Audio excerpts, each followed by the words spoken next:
नमस्कार दोस्तों, एक बार फिर से आप लोगों का रेडियन गुरुकुल यूट्यूब चैनल पर स्वागत है। दोस्तों, आज के वीडियो में हम लोग बात करने वाले हैं जुलाई 2025 के लास्ट वीक के उन सभी इंपॉर्टेंट करंट अफेयर्स इवेंट्स की जो आपके आने वाले एग्जाम के लिए बहुत ज़्यादा इंपॉर्टेंट होने वाले हैं। तो चलिए दोस्तों, आज के वीडियो को शुरू करते हैं और आज के वीडियो को बिल्कुल लास्ट तक देखिएगा, क्योंकि इसमें मैंने 25 करंट अफेयर्स के क्वेश्चन कवर किए हैं जो कि 22 जुलाई से लेकर लगभग 28 जुलाई के बीच के हैं। तो चलिए दोस्तों, आज की पहली और इंपॉर्टेंट न्यूज़ देखते हैं कि निम्नलिखित में से किस नेता ने जुलाई 2025 में भारत के उपराष्ट्रपति यानी कि वाइस प्रेसिडेंट के पोस्ट से रिजाइन किया है। तो ये बड़ी न्यूज़ थी, क्योंकि हिंदुस्तान के इतिहास में ऐसा कभी कभी होता है कि प्रेसिडेंट हो या फिर वाइस प्रेसिडेंट हो, वो अपने पोस्ट से रिजाइन करते हैं। अब रिसेंटली जिन्होंने रिजाइन किया है उनका नाम है जगदीप धनखड़ दोस्तों, तो ये बिल्कुल आप याद रखिएगा। अब यहाँ पे वाइस प्रेसिडेंट से रिलेटेड संविधान के कौन कौन से आर्टिकल्स हैं और उनके क्या प्रोविजंस हैं जिन पर आने वाले एग्जाम में 100% क्वेश्चन बनेंगे, उनको थोड़ा सा देख लेते हैं। तो सबसे पहले आप देखो कि जो वाइस प्रेसिडेंट का पोस्ट होता है वो इंडिया का सेकेंड हाईएस्ट कॉन्स्टिट्यूशनल ऑफिस यानी कि पोस्ट है प्रेसिडेंट के बाद। और अगर हम बात करें कि इसका जो कॉन्सेप्ट है वाइस प्रेसिडेंट का, ये किस देश से लिया गया है, तो ये दोस्तों अमेरिका से लिया गया है। अमेरिका में भी वाइस प्रेसिडेंट का पोस्ट होता है, तो हमने भी बना दिया। अब देखो यहाँ पे आर्टिकल 63 जो हमारा है, ये वाइस प्रेसिडेंट से रिलेटेड पहला आर्टिकल है जिसमें वाइस प्रेसिडेंट के पोस्ट की बात की गई है। इसका जो 64 और 89 आर्टिकल है हमारे कॉन्स्टिट्यूशन का, उसमें यह बोला गया है कि जो वाइस प्रेसिडेंट होगा वो राज्यसभा का एक्स ऑफिसियो चीफ होगा यानी कि चेयरमैन होगा। ठीक है। अब 64 आर्टिकल में वाइस प्रेसिडेंट के बारे में लिखते हुए ये बात कह दी गई है और 89 आर्टिकल में राज्यसभा के बारे में लिखते हुए ये बात कह दी गई है।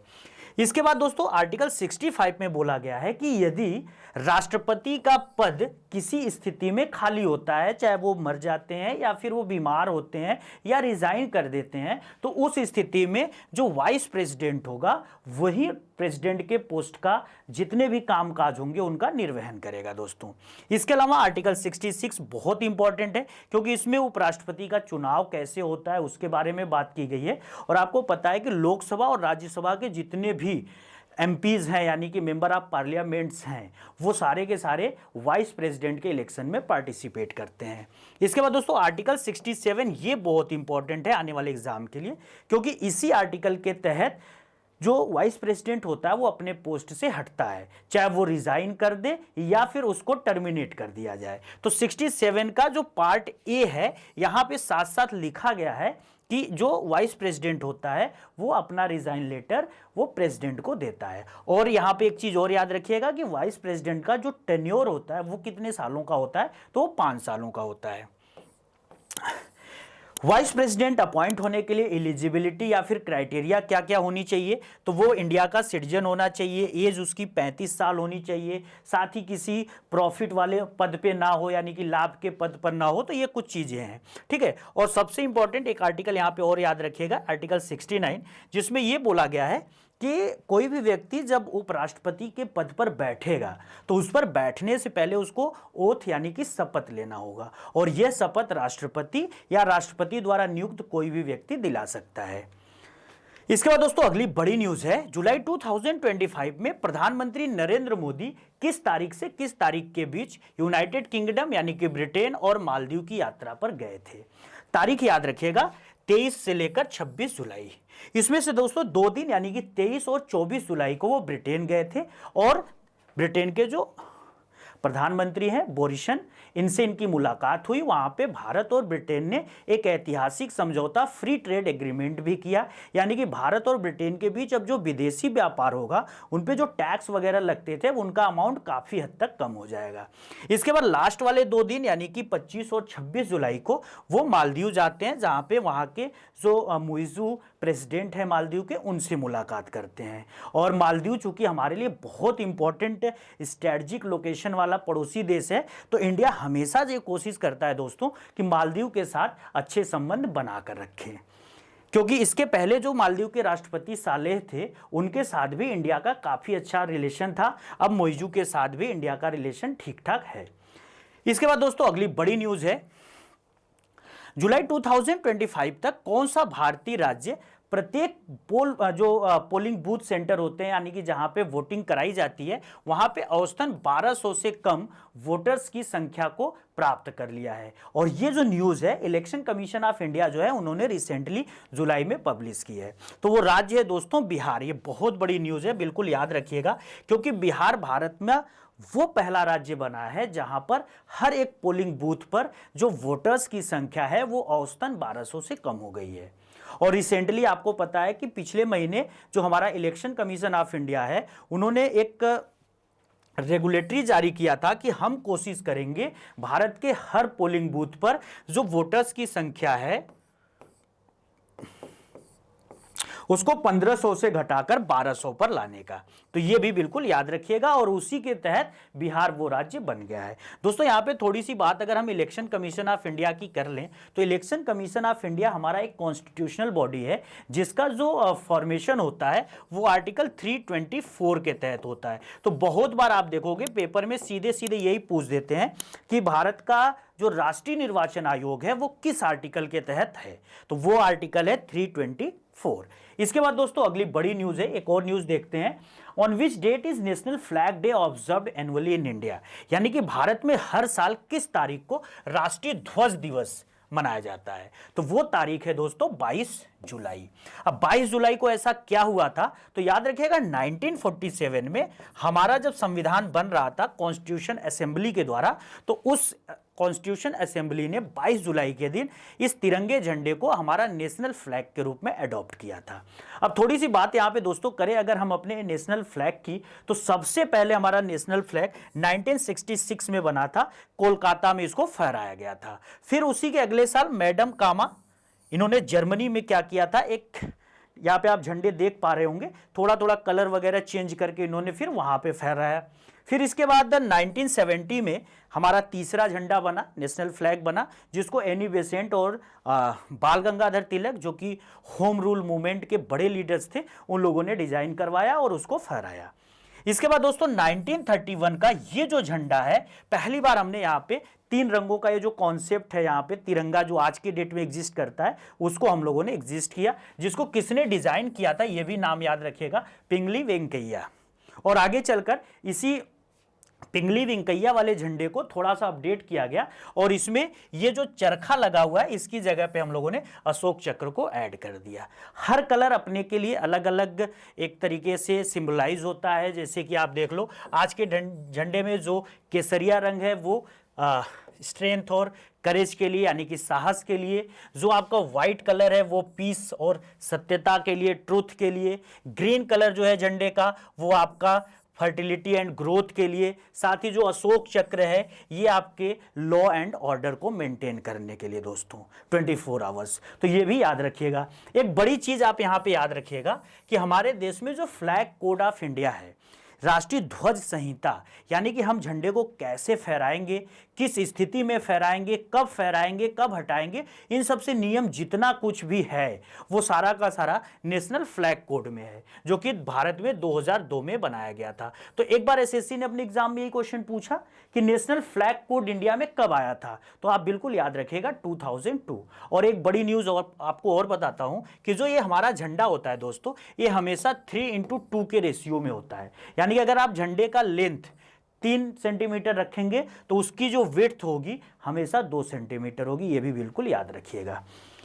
इसके बाद दोस्तों अगली बड़ी न्यूज है 2025 के ग्लोबल लिवेबिलिटी इंडेक्स के अनुसार दुनिया का सबसे कम रहने योग्य शहर कौन सा है, तो बिल्कुल याद रखिएगा जो सीरिया है, सीरिया एक मुस्लिम कंट्री है, उसकी जो कैपिटल है दमिश्क, वो पूरी दुनिया में सबसे कम रहने योग्य है। और इसी इंडेक्स के अनुसार अगर मैं बात करूं कि दुनिया का सबसे रहने योग्य शहर कौन सा है, तो देखो कई सालों से इस इंडेक्स में जो ऑस्ट्रिया की कैपिटल वियना थी वो टॉप पोजीशन हासिल की हुई थी, लेकिन इस साल 2025 में वियना को रिप्लेस किया है कोपेनहेगन ने, जो नीदरलैंड का एक फेमस सिटी है। तो ये याद रखिएगा कि दुनिया का सबसे रहने योग्य जो शहर है दोस्तों वो कोपेनहेगन है, और जो बिल्कुल नहीं रहने योग्य है वो सीरिया की राजधानी दमिश्क।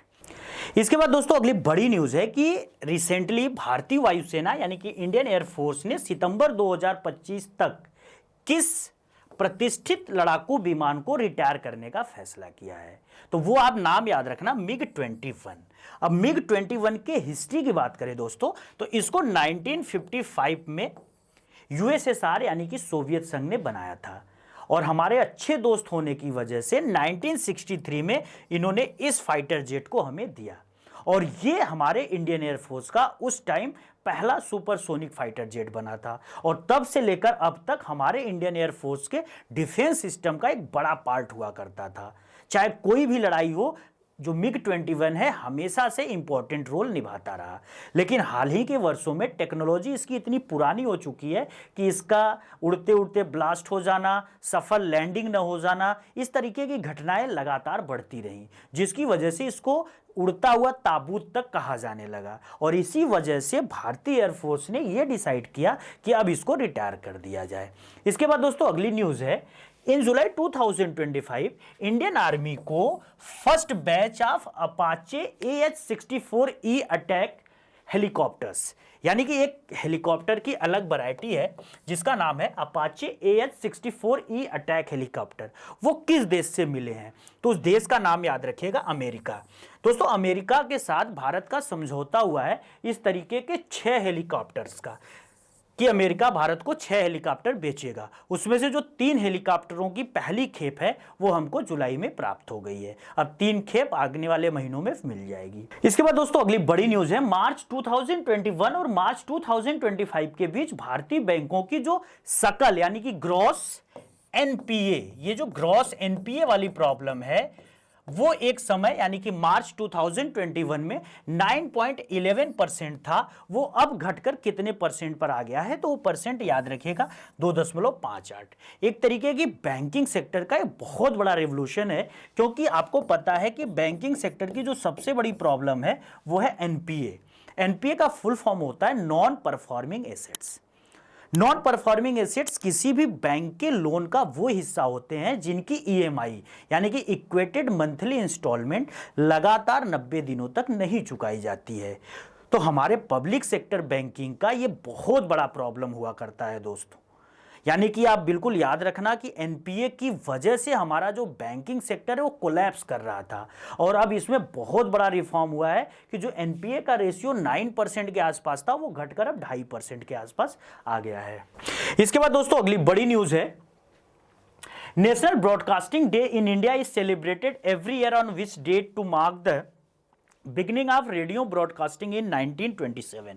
तो देखिए 1927 में मुंबई में पहली बार रेडियो का प्रसारण इंडिया में स्टार्ट हुआ था। कितने तारीख को स्टार्ट हुआ था? तो वो तारीख था दोस्तों, बिल्कुल याद रखिएगा, 23 जुलाई। और इसी वजह से आप देखोगे कि हर साल 23 जुलाई को नेशनल ब्रॉडकास्टिंग डे यानी कि राष्ट्रीय प्रसारण दिवस सेलिब्रेट किया जाता है। फिर 1936 में हम लोगों ने क्या किया कि ये जो कंपनी थी जिसने ब्रॉडकास्टिंग स्टार्ट की उसका नाम बदलकर एयर कर दिया।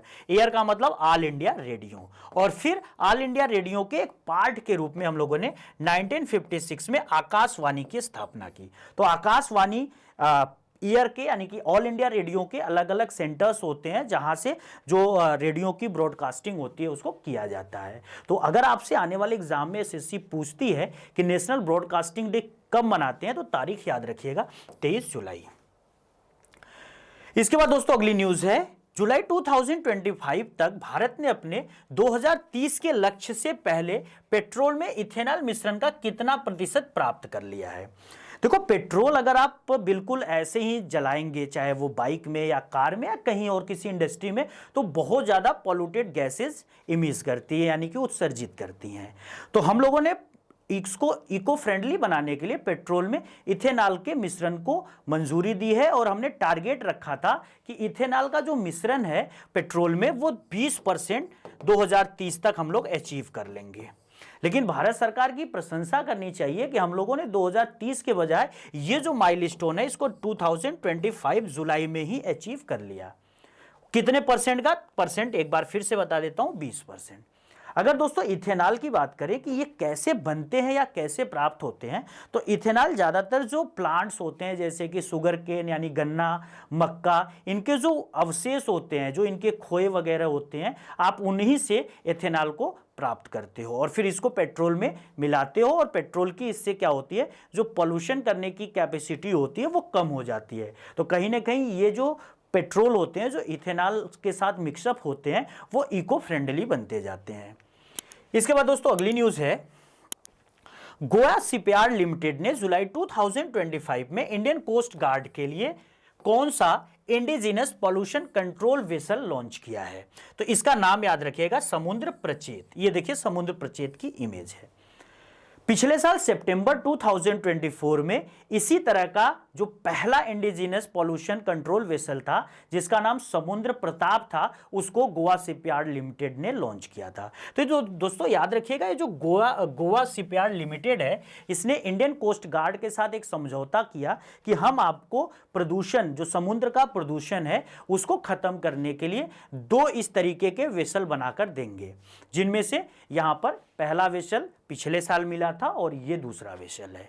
नाम दोनों को याद रखिएगा, पहला का नाम था समुद्र प्रताप और इसका नाम है समुद्र प्रचेत।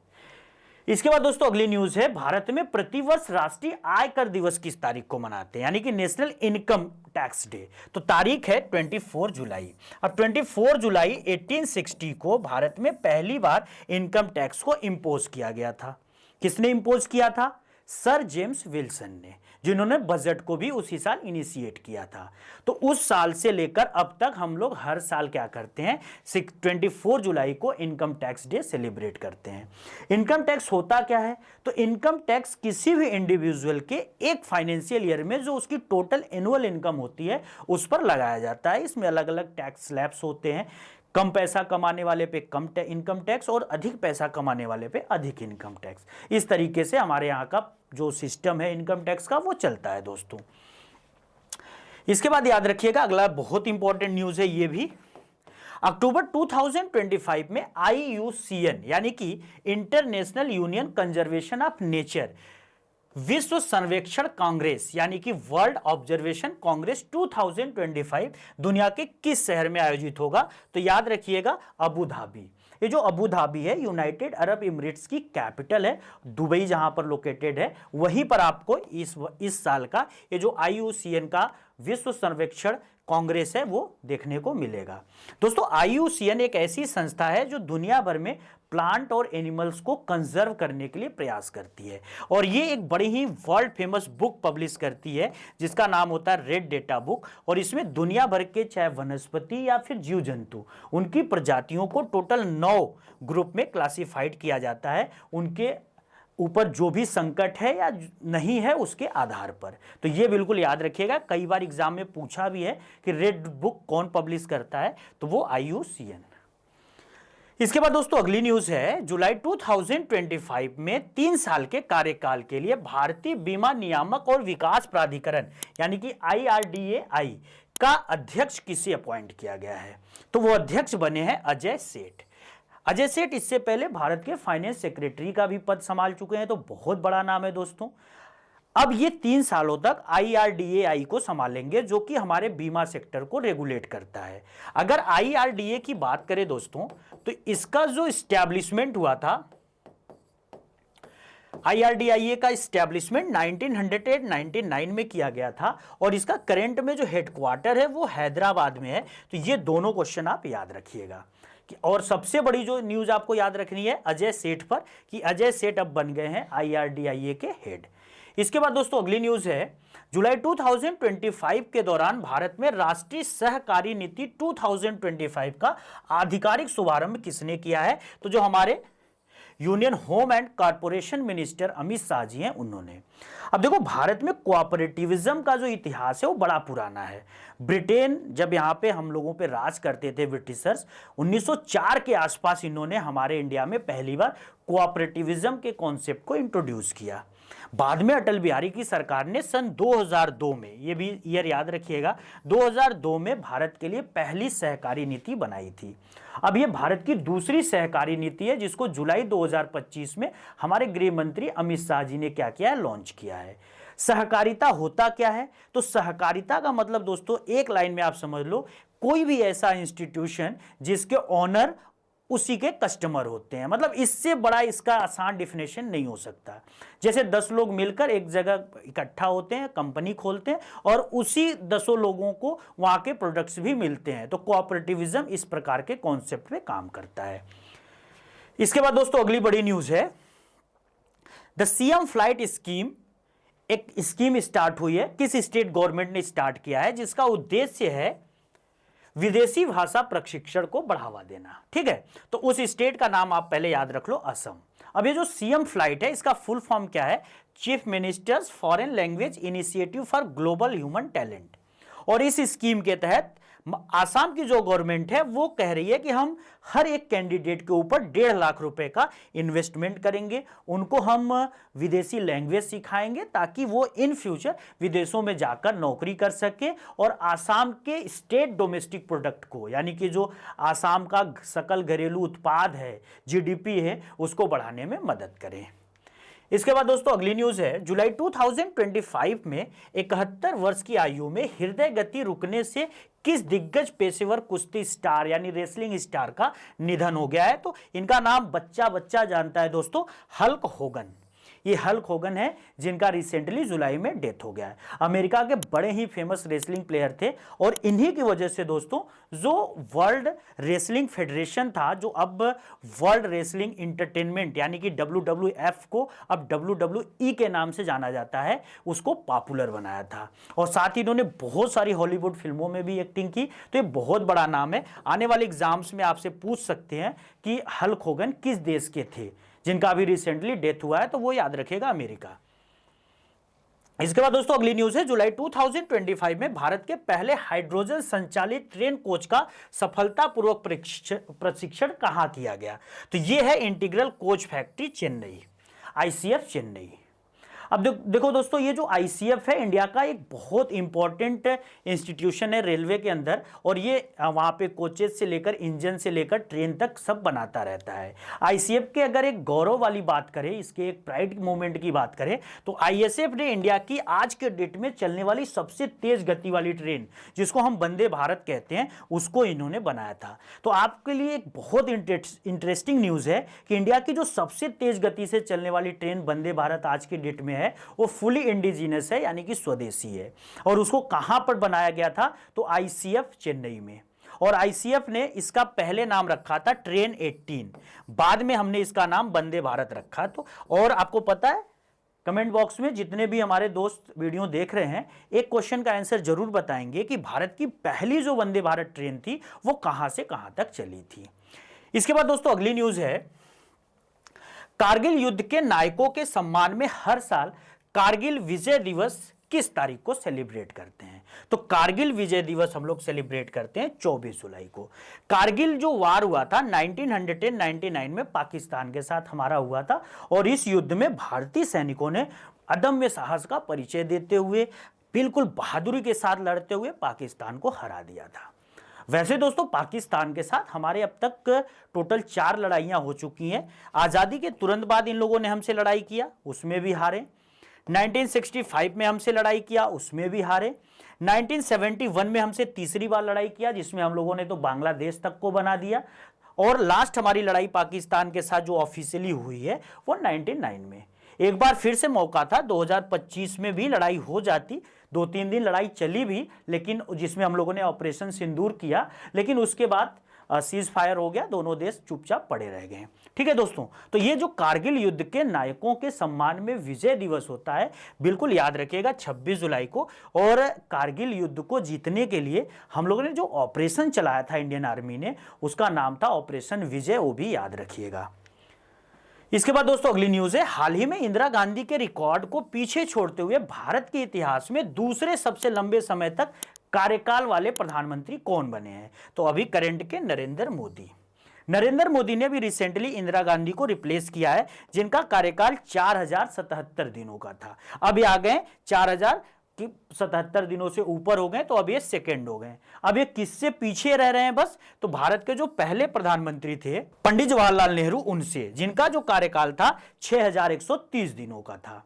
दोस्तों अगर मैं यहीं पे एक और इंटरेस्टिंग न्यूज आपको बताऊं कि भारत के इतिहास में अब तक जितने भी प्रधानमंत्री बने हैं उनमें सबसे कम कार्यकाल वाला कौन है, तो याद रखिएगा अटल बिहारी वाजपेयी, जिनका कार्यकाल मात्र 13 दिनों का था। तो 13 दिनों के कार्यकाल में ये पहली बार सबसे कम समय के लिए प्रधानमंत्री बने थे। ठीक है, मतलब एक टेन्योर में इसको हम कह सकते हैं। और वैसे ओवरऑल मिलाकर सबसे ज्यादा किसका हो गया, वो है आपके पंडित जवाहरलाल नेहरू। इसके बाद दोस्तों अगली बड़ी न्यूज है, सितंबर 2025 में आयोजित होने वाला विश्व खाद्य भारत 2025 यानी कि वर्ल्ड फूड इंडिया 2025 कहां पर आयोजित होगा, तो वो जगह है दिल्ली। और इसका जो थीम होगा वो याद रखिएगा, प्रोसेसिंग फॉर प्रॉस्पेरिटी।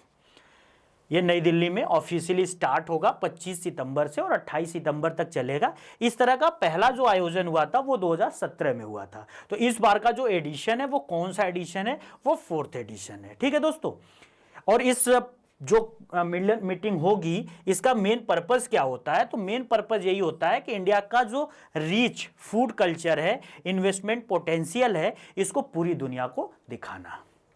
इसके बाद दोस्तों अगली न्यूज है, 14th edition of bilateral military exercise bold Kurukshetra between India and Singapore is conducted in July 2025 at which location.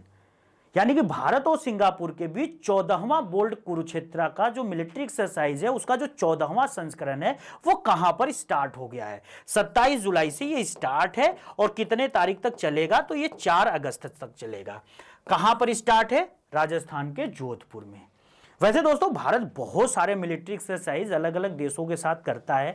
Naval military size अलग होता है, आर्मी मिलिट्री साइज अलग होता है, अपना अलग अलग होता है। उसकी लिस्ट बिल्कुल पढ़ लीजिएगा। बहुत जल्द मैं आपको इंपॉर्टेंट मिलिट्री एक्सरसाइज पर एक वीडियो बनाकर जरूर दूंगा।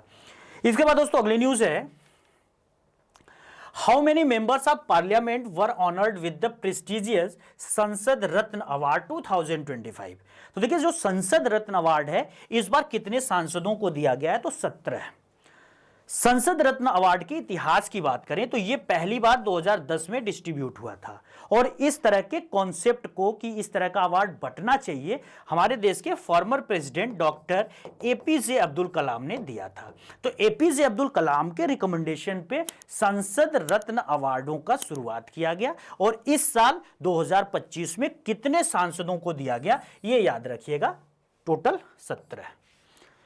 इसके बाद दोस्तों अगली न्यूज है, जुलाई 2025 में आयोजित यूईएफए महिला यूरो 2025 टूर्नामेंट किस राष्ट्रीय फुटबॉल टीम ने जीता है, तो वो है दोस्तों इंग्लैंड, जिन्होंने फाइनल में किसको हराया है, स्पेन को हराया है। ये भी याद रखिएगा। यूरो कप यूरोप के देशों के बीच होने वाला पुरुष और महिला का अलग अलग टूर्नामेंट है जो कि हर 4 साल पर आयोजित होता है। इसके बाद दोस्तों आज के वीडियो की यानी कि जुलाई के लास्ट वीक की ये लास्ट न्यूज है, बिल्कुल याद रखिएगा। CRPF raising day which marks the establishment of India's largest paramilitary force is celebrated on which date every year. यानी कि भारत में जितने भी पैरामिलिट्री फोर्स हैं, अर्धसैनिक बल हैं, उनमें सबसे बड़ा है सीआरपीएफ। और सीआरपीएफ का फाउंडेशन डे, रेजिंग डे कितने तारीख को सेलिब्रेट होता है, तारीख है 27 जुलाई। अब 27 जुलाई 1939 में दोस्तों यहां पे याद रखना, 1939 में क्या हुआ था कि मध्य प्रदेश के नीमच नाम के एक स्थान पर ब्रिटिशर्स ने ब्रिटिश क्राउन रिप्रेजेंटेटिव पुलिस के नाम से एक फोर्स बनाया। और इसी फोर्स को 1949 में सरदार पटेल, जो कि आयरन मैन ऑफ इंडिया बोले जाते हैं, उन्होंने इसको क्या किया, रीनेम्ड किया और नाम रखा सीआरपीएफ यानी कि central reserve police force. CRPF का सबसे इंपॉर्टेंट काम होता है इंडिया के इंटरनल सिक्योरिटी को मेंटेन करना, जैसे कि नक्सलाइट एरिया हो गया या जम्मू कश्मीर के घाटी में जो अशांत वाला माहौल होता है वहां पे। तो सीआरपीएफ हमेशा दोस्तों उन जगहों पे अपनी ड्यूटी निभाते हैं जिससे देश को अंदरूनी रूप से खतरा होता है। तो सीआरपीएफ का रेजिंग डे कितने तारीख को होता है बिल्कुल याद रखिएगा। दोस्तों आपके लिए एक और न्यूज़ बता दूं कि मैं डेली आपको एक 1.5 से 2 मिनट का शॉर्ट वीडियो प्रोवाइड करता हूं जिसमें डेली टॉप 5 करंट अफेयर्स होते हैं। तो वो आप 1 से 1.5 मिनट में टॉप 5 करंट अफेयर्स वहां से कवर करोगे। साथ में हर वीक में मैं आपको 25 से 30 क्वेश्चन ले आऊंगा जो वीक वाइज होगा, यानी कि मंथ में टोटल 100 क्वेश्चन कवर होंगे जो आपके आने वाले एग्जाम के लिए बहुत ज़्यादा इंपॉर्टेंट होंगे। तो इस तरह की वीडियो अगर आपको कंटिन्यू चाहिए तो बिल्कुल कमेंट बॉक्स में ज़रूर बताइएगा ताकि मैं इसको कंटिन्यू रखूँगा। और साथ ही अगर इस तरह के और भी वीडियो देखने हैं, करंट अफेयर्स पे शॉर्ट्स देखने हैं, और भी इंटरेस्टिंग चीज़ें देखनी है, तो अगर चैनल पर आप नए हो तो पहले चैनल को सब्सक्राइब कर लेना और वीडियोस को लाइक भी करते रहना और ज़्यादा से ज़्यादा अपने दोस्तों के साथ शेयर भी करना। जय हिंद दोस्तों।